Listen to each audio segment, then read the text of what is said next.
Exactly sir, প্রয়োজন নিয়ম মানে না। আর আমার এখন সবচাইতে বেশি প্রয়োজন হচ্ছে সেই মানুষটার পাশে থাকা, যে মানুষটা প্রতিনিয়ত মৃত্যুর সাথে লড়াই করছে, যে মানুষটার পৃথিবীতে আমি সবচাইতে ইম্পর্টেন্ট পার্সন, যে মানুষটা এখনো জানেই না যে তার হাতে সব মিলিয়ে আর 10টা দিনও হয়তো সময় নেই। আর সেই মানুষটাকে আমি অসম্ভব ভালোবাসি। শেষ সময় আমার তার পাশে থাকার চাইতে জরুরি আর কিছুই আমি মনে করছি না। প্রয়োজনে যদি আমার জবটা হারাতে হয়, আমি রাজি আছি। বোকার মতো কথা বলবেন না, বি প্র্যাকটিক্যাল। সরি স্যার, এতটাও প্র্যাকটিক্যাল হওয়া উচিত না যেখানে নিজের মন সায় দেয় না। আমি জবটা নিজ থেকেই ছেড়ে দিচ্ছি। মিস্টার আবির, আপনাকে আসলে অকারণে মিথ্যে সান্ত্বনা দিতে কোনো লাভ নেই। পেশেন্ট এখন একদম লাস্ট স্টেজে চলে এসছে। তবে হ্যাঁ, ওনাকে একেবারেই বুঝতে দেওয়া উচিত হবে না ওনার কন্ডিশনটা। উনি এখন মেন্টালি যত স্ট্রং থাকতে পারবেন, তত বেশি দিন সার্ভাইভ করতে পারবেন।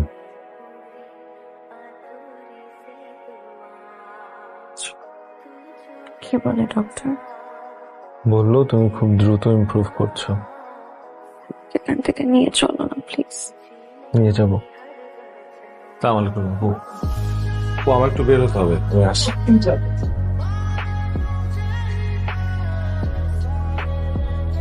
আবির,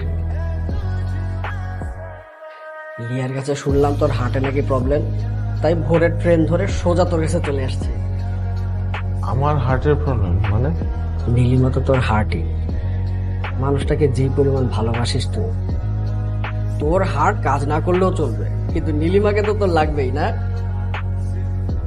চল আগে ওর সাথে দেখা করি। দেখো কে আসছে, চিনতে পেরেছো? কিনবো না? আপনাকে একবার দেখলে কি ভোলার উপায় আছে? আপনি কোথায় ছিলেন? লজ্জায় গা ঢাকা দিছিলাম, চাকরি বাকরি কিছু ঢুকলো না, পরে গ্রামে বাড়ি চলে গেলাম। সেখানে গিয়ে অবশ্য চাষবাসের কাজ শুরু করে দিছি। অবস্থা এখন মন্দ না, কিন্তু তোমার অবস্থা তো ভালো দেখতেছি না বোন। কোনো নোটিশ ছাড়া ডিরেক্ট বেডে পড়ে গেলা? হাসায়েন না ভাইয়া, হাসতে কষ্ট হয়। হাসি হলো পৃথিবীর সব থেকে মহা ওষুধ। হাসো হাসো, মন খুলে হাসো। যত হাসবে তত দেখবে তোমার অসুখ বিসুখ লেজ গুটিয়ে পালিয়েছে। পুরনো ওষুধগুলো শেষ হয়ে গেছে, নতুন ওষুধ লাগবে। তাহলে এই শোন, আমি নিচে যাই, ওষুধ নিয়ে আসি। তুই কি রেস্ট নিবি? রেস্ট নেওয়ার জন্য আসছি, চল। আমি আপনাকে পাঠিয়ে দিচ্ছি। হ্যাঁ, একেবারে লাস্ট স্টেজে এসেই জানতে পারলি নীলিমা কি এর আগে কিছুই টের পায় নাই? টের পেয়েছিল কিন্তু কাউকে কিছু জানায়নি।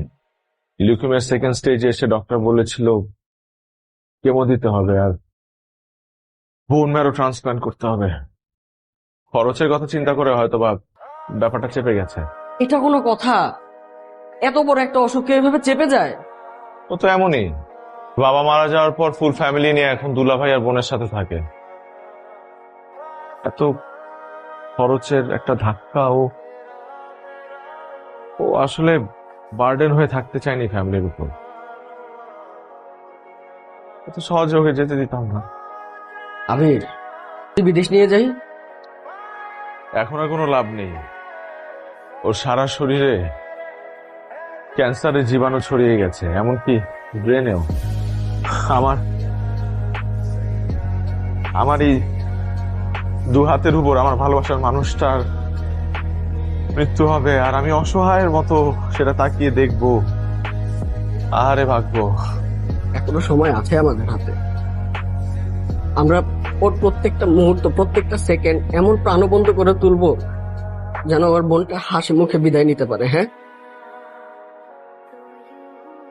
তুই তো জানিস আমার নিজের কোনো বোন নাই।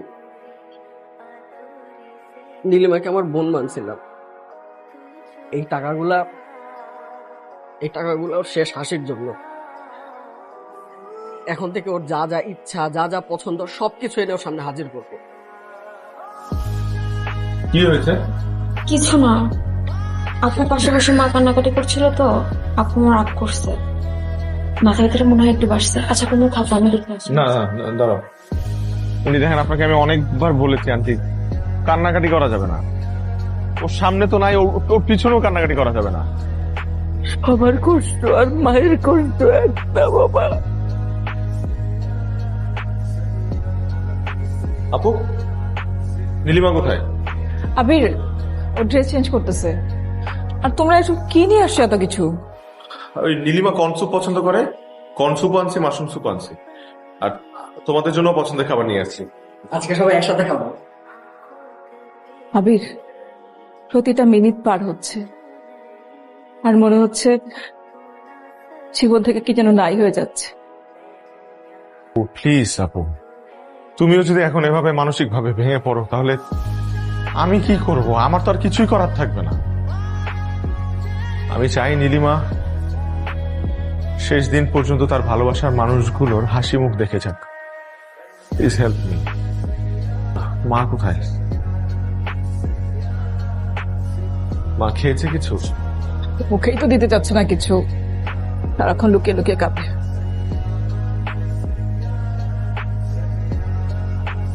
কি চাচ্ছেন? সবাই মিলে হাসপাতালে ভর্তি হয়ে যাবেন সিরিয়ালি? তাহলে এই কান্নাকাটি করে সারাদিন না খেয়ে থেকে কোনো কিছু সমাধান হবে? তাহলে ঠিক আছে, আমাদেরকেও বলে দেন, আমরা না খেয়ে থাকি, খাওয়া দাওয়া সবকিছু বন্ধ করে দিই। আবির যাও, নীল অনেকক্ষণ একা আছে, যাও, আমি দেখছি। তুই যা, আমি একটু পরে দেখে নিয়ে আসি। হ্যাঁ।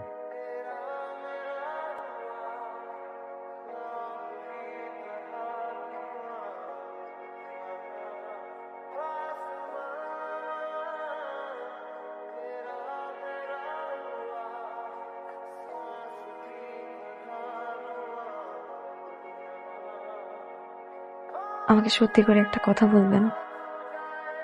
ডক্টরদের কাজ সত্য নিয়ে। আমাকে কি সারিয়ে তোলা সম্ভব ডক্টর? আমি আবিরকে ছেড়ে, আমার ফ্যামিলিকে ছেড়ে কোথাও যেতে চাই না। আবির আর আমি ছাড়া কেউ নেই।